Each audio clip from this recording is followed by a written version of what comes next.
Hello everyone, my name is Hanifah Muslimah and I'm from Psychology Class 3A.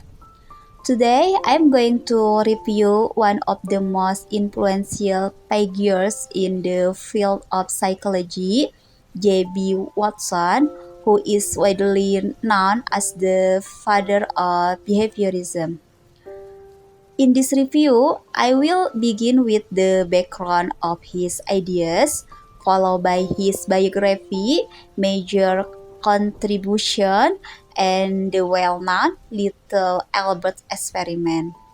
I will also discuss his key works and conclude with his legacy and influence in modern psychology.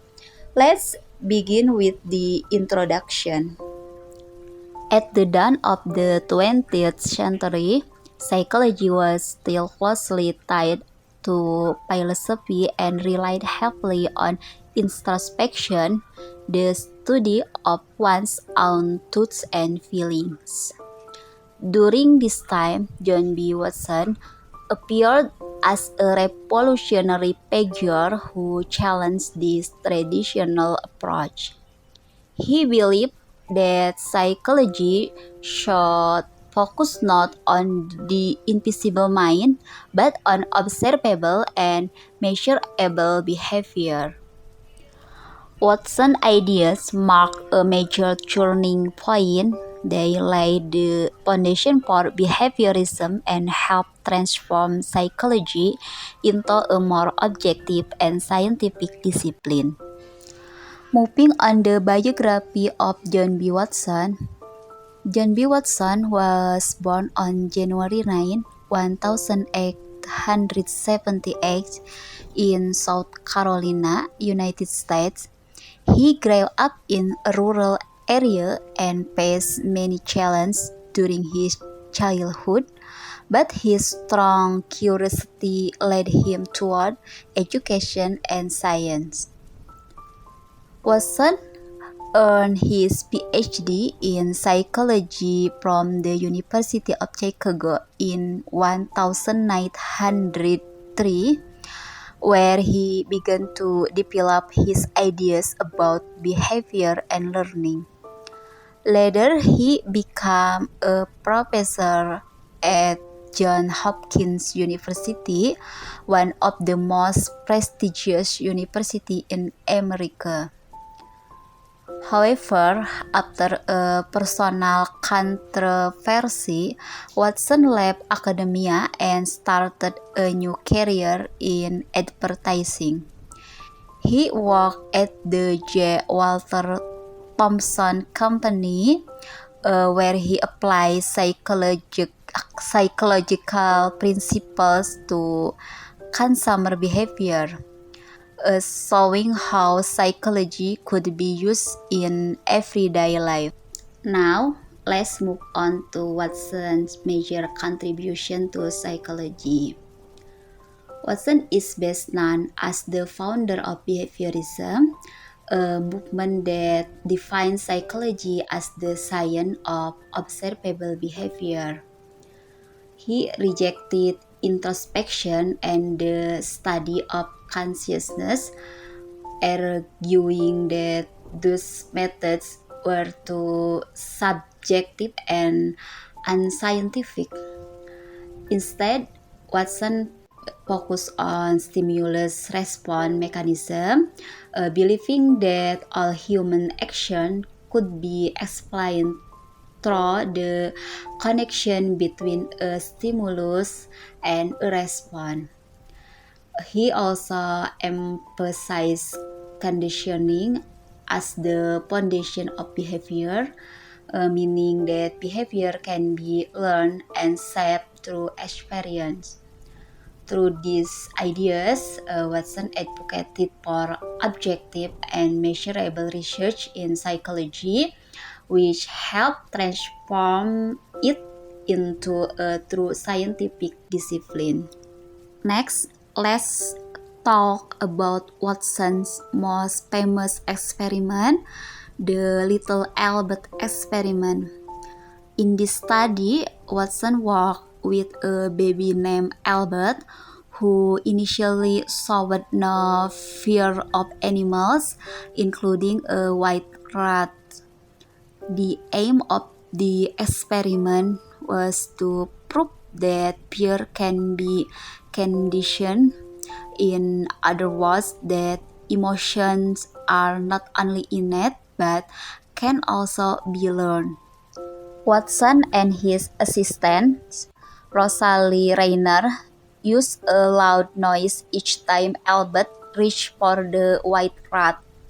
After several repetitions, Albert began to cry and avoid the rat even when no sound was made. The result showed that fear can be learned through association, and this became a major demonstration of classical conditioning in humans. The implication was clear. Emotions such as fear are not purely inborn but can be shaped by experience. Now, let's take a look at some of Watson's key works that shaped the development of behaviorism. The first one is Psychology as the Behaviorist Views It. This work is often called the Behaviorism Manifesto because Watson clearly rejected introspection and argued that psychology should focus only on observable behavior. Next, he published Behavior and Introduction to Comparative Psychology. In this book, Watson explored how animal behavior can help us understand human behavior, reinforcing his idea that behavior follows universal principles. And finally, he wrote Psychological Care of Infant and Child. In this book, offered a very controversial approach to parenting, promoting strict child rearing practice based on behaviorist principles. Although widely debated, it showed how Watson applied behaviorism beyond the laboratory and into everyday life. Now we have reached the final part of discussion, Watson's legacy and influence.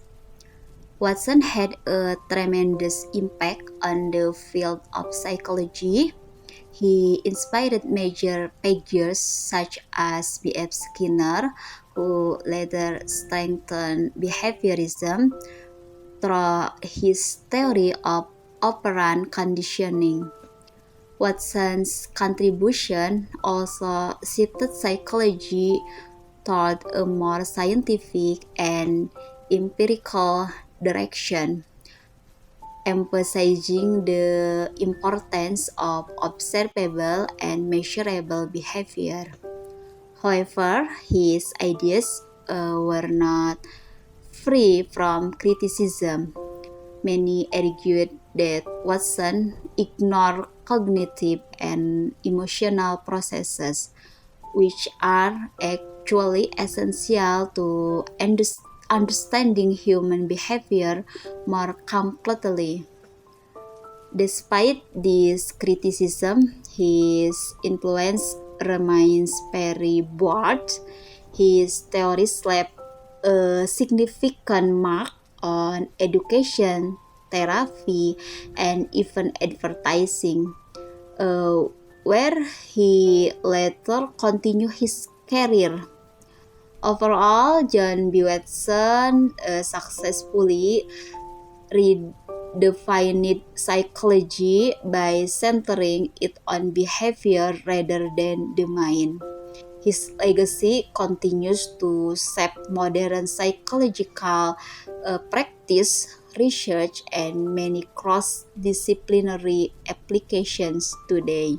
Alright, that concludes my review of these psychological figures. I apologize for any shortcomings, and I would like to say thank you very much.